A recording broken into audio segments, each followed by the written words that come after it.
Warahmatullahi wabarakatuh.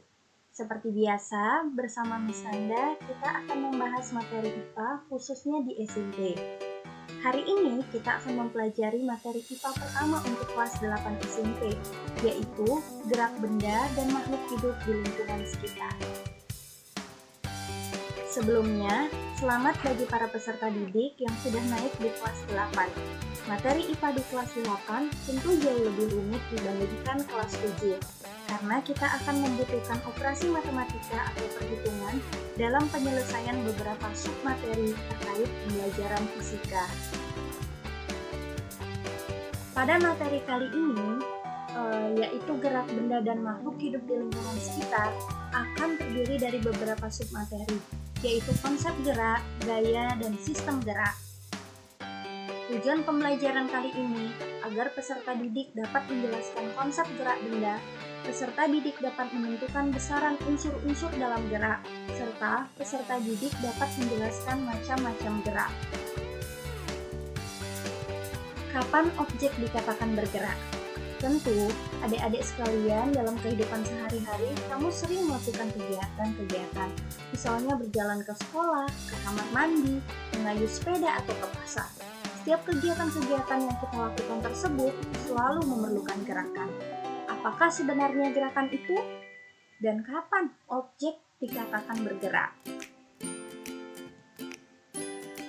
Untuk lebih jelasnya, mari kita amati video berikut ini.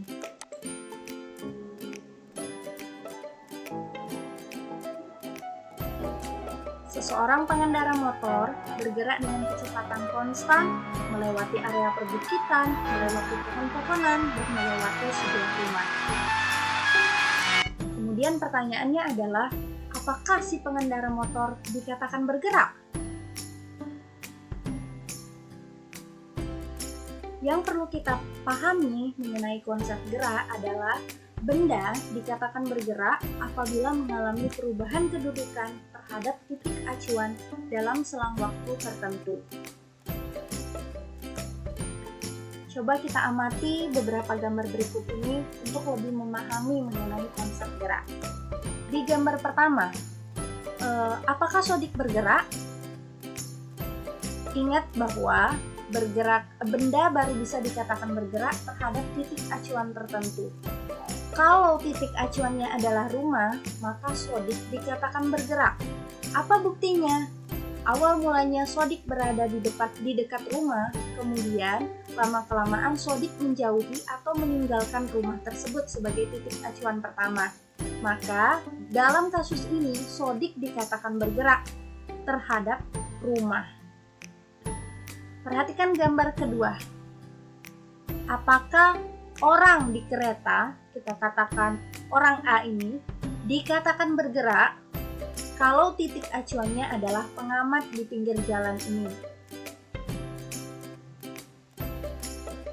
Orang yang berada di dalam kereta atau orang A ini jelas dikatakan bergerak jika titik acuannya adalah pengamat di pinggir jalan. Hal ini ditandai dengan semakin lama si A menjauhi pengamat pinggir jalan ini bersama dengan kereta. Jadi kalau titik acuannya adalah pengamat di pinggir jalan, maka A tentu dikatakan bergerak seiring dengan pergerakan kereta api yang ditumpanginya. Pertanyaan kedua adalah, apakah A ini dikatakan bergerak jika titik acuan yang kita ambil adalah orang B yang berada dalam kereta yang sama? Nah, kalau terhadap pengamat B ini, orang yang bersama A berada dalam kereta api, maka A ini dikatakan tidak bergerak karena tidak ada perubahan kedudukan atau tidak ada perubahan posisi antara A dan B.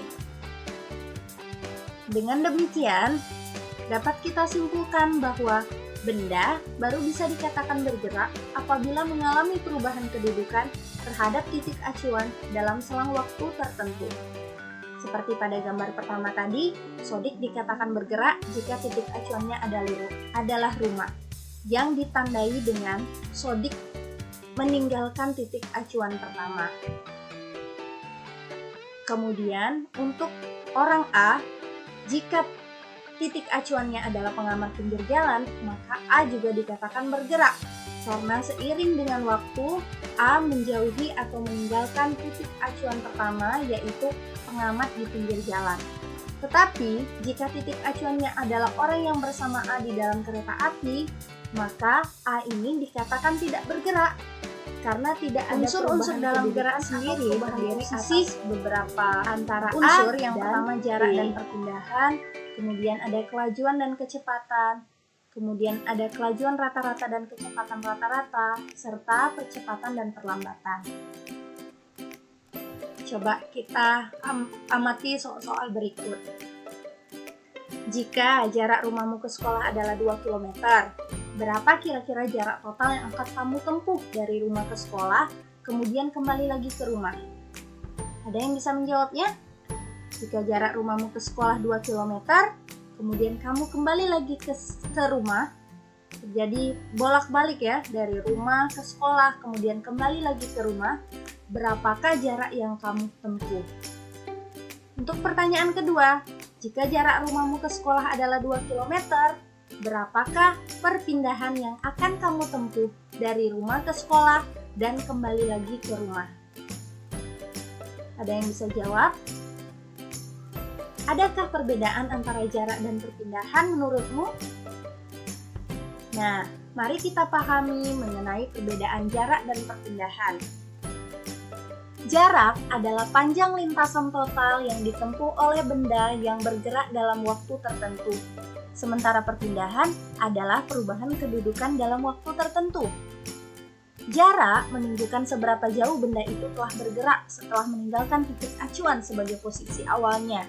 Sementara kalau perpindahan menunjukkan seberapa jauh benda tersebut berpindah dihitung dari titik awal acuan tanpa memperhatikan bentuk lintasan.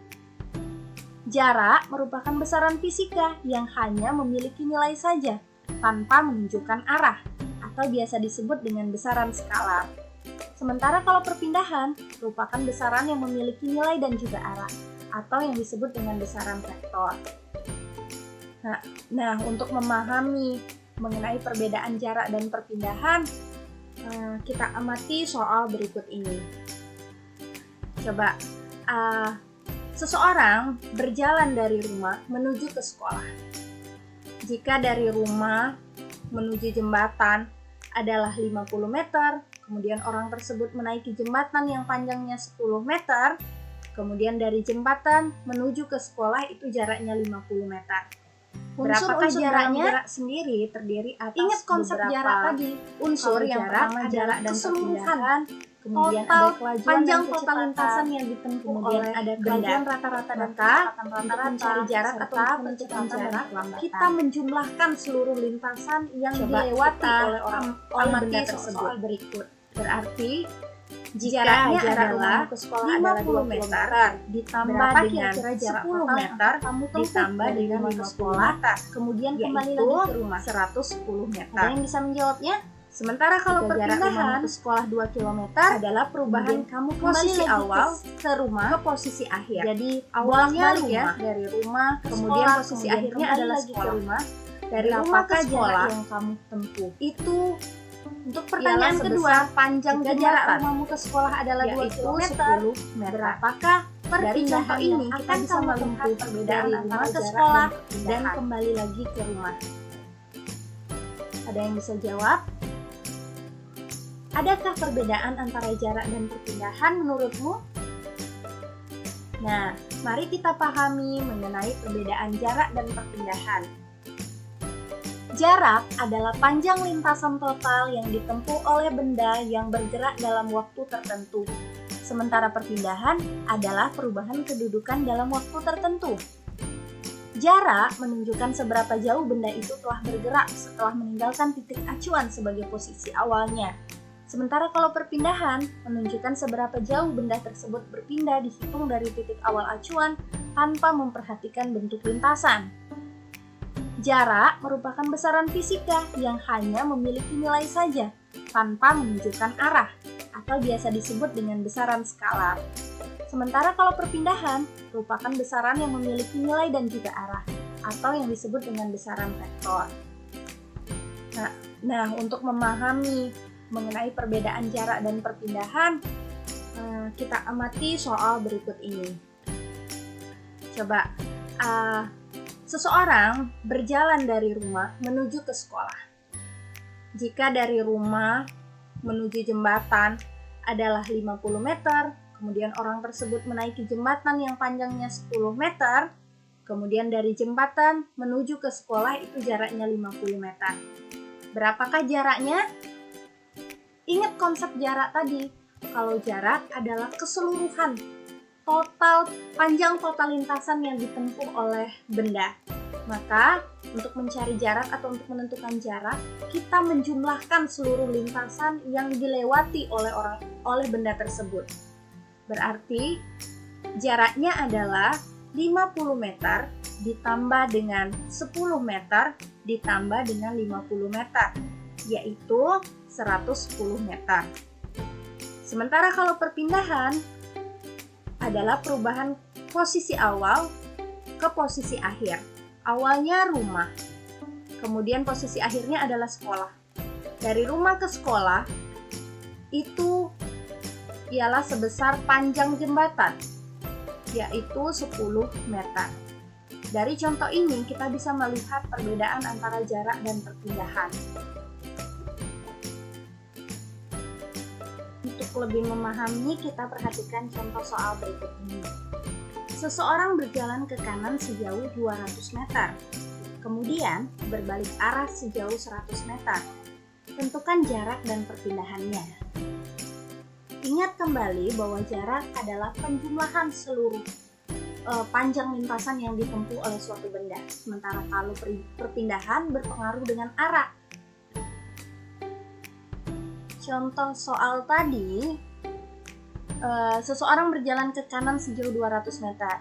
Berarti kita anggap posisi awalnya A, kemudian dia bergerak ke B, ke kanan yaitu B, sepanjang 200 meter, kemudian berbalik arah sejauh 100 meter. Berarti dari posisi B ini kita misalkan dia kembali lagi ke posisi C. Sehingga kalau menentukan jarak, keseluruhan lintasan yang dia tempuh tinggal dijumlahkan. Jarak dari A ke B ditambah dengan jarak dari B ke C. Jarak AB sendiri adalah 200 meter ditambah dengan jarak B ke C, yaitu 100 meter. Jadi jarak yang ditempuh oleh orang tersebut adalah 300 meter. Sementara kalau perpindahan bergantung dengan arah, berpengaruh dengan arah. Kita anggap atau kita misalkan ke kanan positif dan ke kiri negatif. Perjalanan pertama seseorang tadi dari A ke B itu ke kanan, jadi nilainya plus 200 meter. Kemudian dari B ke C itu berbalik arah, sehingga awalnya ke kanan sekarang ke kiri, berarti bernilai negatif 100 meter. Sehingga perpindahannya sendiri adalah 200 dikurang 100 sama dengan 100 meter. Untuk contoh soal kedua, seseorang pengendara sepeda motor bergerak ke arah timur sejauh 400 meter, kemudian berbelok ke utara sejauh 300 meter. Hitung besarnya jarak dan perpindahan pengendara motor tersebut. Untuk mengerjakan soal ini, kita bisa menggambar untuk memudahkan dalam penyelesaian soal. Kita buat gambar dari posisi awal ke arah timur sepanjang 400 meter. Kita tandai dengan arah panah 400 meter ke arah timur, berarti ke kanan. Kemudian berbelok ke utara, berarti ke atas sejauh 300 meter. Kalau yang ditanya jarak, ingat konsepnya lagi-lagi. Hanya menjumlahkan keseluruhan lintasan yang ditempuh tanpa memperhatikan arah. Berarti tinggal jumlahkan 400 meter ditambah 300 meter, sama dengan 700 meter. Sementara kalau perpindahan, cukup kalian lihat posisi awal. Di sini posisi awalnya, kemudian lihat posisi akhir. Di sini posisi akhirnya, ujung dari panah ini. Kemudian kalian tarik garis dari posisi awal ke posisi akhir, maka panjang garis antara posisi awal ke posisi akhir itu adalah perpindahan. Nah, menggunakan rumus Pythagoras untuk mencari sisi miring ini, yaitu besarnya panjang atau perpindahan pengendara motor tadi bisa kita gunakan dengan rumus Pythagoras, yaitu akar dari 400 kuadrat ditambah 300 kuadrat sama dengan 500 meter. Nah, di sini kita bisa melihat perbedaan antara jarak dan perpindahan secara signifikan. Kalau jarak tadi tinggal menjumlahkan 400 tambah 300, sementara kalau perpindahan melihat posisi awal dan posisi akhirnya. Panjang posisi awal dan posisi akhir itu atau sama dengan sisi miring bangun ini merupakan besarnya nilai perpindahan. Nah, silakan kerjakan soal ini untuk memahami lebih lanjut mengenai perbedaan jarak dan perpindahan. Selanjutnya ialah perbedaan mengenai kelajuan dan kecepatan. Karena adanya perbedaan antara jarak dan perpindahan, maka berpengaruh juga pada kelajuan dan kecepatan. Kelajuan adalah besarnya jarak yang ditempuh oleh suatu benda yang bergerak dalam tiap satuan waktu, sementara kecepatan adalah hubungan antara perpindahan per satuan waktu. Kelajuan merupakan cepat lambatnya jarak suatu benda terhadap waktu tempuh, sementara kecepatan merupakan cepat lambatnya perubahan posisi atau perpindahan suatu benda terhadap waktu tempuh. Kelajuan merupakan besaran skalar yang hanya memiliki nilai. Kecepatan merupakan besaran vektor, sama seperti perpindahan tadi, yang hanya memiliki nilai dan juga arah. Nah, untuk simbolnya sendiri, kalau jarak dan perpindahan tadi terdapat perbedaan ya, ditandai dengan tanda delta. Tapi kalau kelajuan dan kecepatan itu mempunyai simbol yang sama, meskipun konsep atau maknanya berbeda. Adapun rumus untuk menghitung kelajuan maupun kecepatan adalah sebagai berikut. Yang pertama kelajuan. Kelajuan itu rumusnya adalah sesuai dengan pengertiannya tadi, yaitu jarak persatuan waktu, maka rumus dari kelajuan adalah V simbol dari kelajuan yang satuannya meter per sekon sama dengan jarak dibagi waktu. Jarak satuannya meter dan waktu satuannya sekon. Kalau kecepatan, rumusnya hampir sama. Yang membedakan adalah atasnya, sama-sama dibagi waktu. Tapi kalau kelajuan adalah jarak dibagi waktu, tapi kalau perpindahan adalah kalau kecepatan adalah perpindahan dibagi dengan waktu selama perpindahan. Mirip tapi tidak sama. Kemudian ada kelajuan rata-rata dan kecepatan rata-rata. Kelajuan rata-rata adalah panjang lintasan atau jarak yang ditempuh oleh benda tiap satuan waktu, sementara kecepatan rata-rata adalah perubahan posisi atau perpindahan yang ditempuh oleh benda tiap satuan waktu. Rumusnya seperti ini. Hampir sama ya.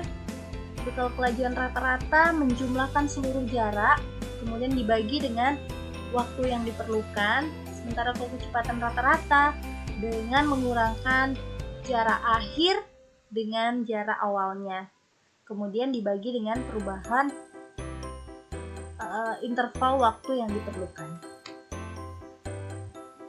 Untuk contoh soal, untuk lebih mudah kita pahami ialah dengan mengerjakan contoh soal berikut ini.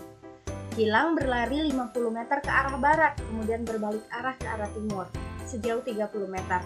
Waktu yang diperlukan Gilang adalah 20 detik. Berapa kecepatan rata-rata dan kelajuan rata-rata Gilang? Kita tentukan terlebih dahulu besarnya jarak. Jarak itu menjumlahkan seluruh lintasan yang ditempuh Gilang, berarti jaraknya sama dengan 50 meter ditambah dengan 30 meter sama dengan 80 meter. Sementara waktu yang diperlukan Gilang tadi adalah 20 detik, berarti T-nya sama dengan 20 sekon. Kalau mau mencari kelajuan rata-rata, rumusnya adalah jarak dibagi waktu. Jaraknya sendiri adalah 80 meter, setelah kita jumlahkan dibagi dengan 20 sekon. 80 bagi 20 sama dengan 4, berarti kelajuannya adalah 4 meter per sekon. Sementara mencari kecepatan rata-rata, kita membutuhkan perpindahan. Ingat, perpindahan ini bergantung arah. Karena awalnya Gilang bergerak ke arah barat, berarti ke kanan positif, plus 50 meter, kemudian berbalik arah, berarti bernilai negatif 30 meter. 50 kurang 30 sama dengan 20 meter. Berarti besarnya perpindahan adalah 20 meter, sementara waktunya sama 20 sekon. Dengan rumus kecepatan rata-rata yaitu perpindahan per waktu, maka V sama dengan 20 meter dibagi 20 sekon. V sama dengan 1 meter per sekon. Kecepatan rata-rata Gilang adalah 1 meter per sekon. Jadi kalau kalian paham mengenai perbedaan antara jarak dan perpindahan, maka itu juga akan mempengaruhi tentang perbedaan kelajuan dan kecepatan. Sama seperti contoh soal berikut ini. Budi mengendarai sepeda motor dari kota Tegal ke kota Cirebon dalam waktu 2 jam. Jika jarak kota Cirebon dan kota Tegal adalah 120 km, berapa kecepatan rata-rata dan kelajuan rata-rata sepeda motor Budi? Sama ya, kita membutuhkan jarak dan perpindahan untuk mencari jawaban dari soal tersebut. Pertama, untuk mencari kecepatan rata-rata, itu yang dibutuhkan adalah perpindahan bagi waktu. Perpindahannya berarti, karena di sini Budi itu bergerak dari Cirebon ke Tegal saja, maka tidak ada pengaruh arah ya, sama-sama satu arah dari Cirebon ke Tegal, berarti perpindahannya 120 km. Begitu juga dengan jaraknya juga 120 km. Maka kecepatan rata-ratanya adalah 120 dibagi 2 sama dengan 60 km per jam. Karena tidak ada perbedaan nilai antara jarak dan perpindahan,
pada gambar berikut ini yang mana kira-kira yang termasuk gerak nyata?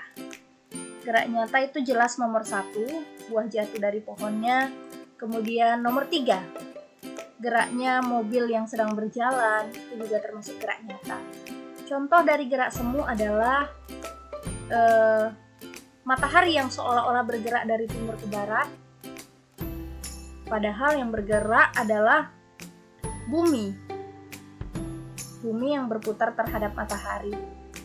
Kemudian nomor 2, ini kalau diperhatikan orang yang berada di dalam kereta, pohon-pohon ini seolah-olah bergerak, padahal yang bergerak adalah kereta yang ditumpangi orang di dalam kereta tersebut.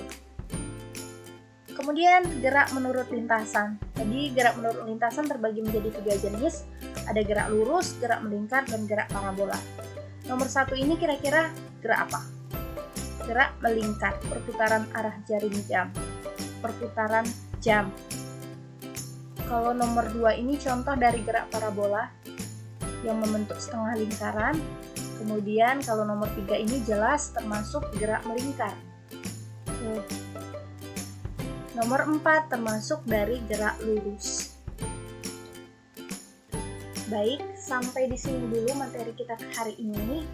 Untuk video berikutnya kita akan lebih memfokuskan mengenai pembahasan soal terkait perbedaan antara jarak dan perpindahan atau perbedaan antara kelajuan dan kecepatan. Terima kasih atas perhatiannya. See you on the next video.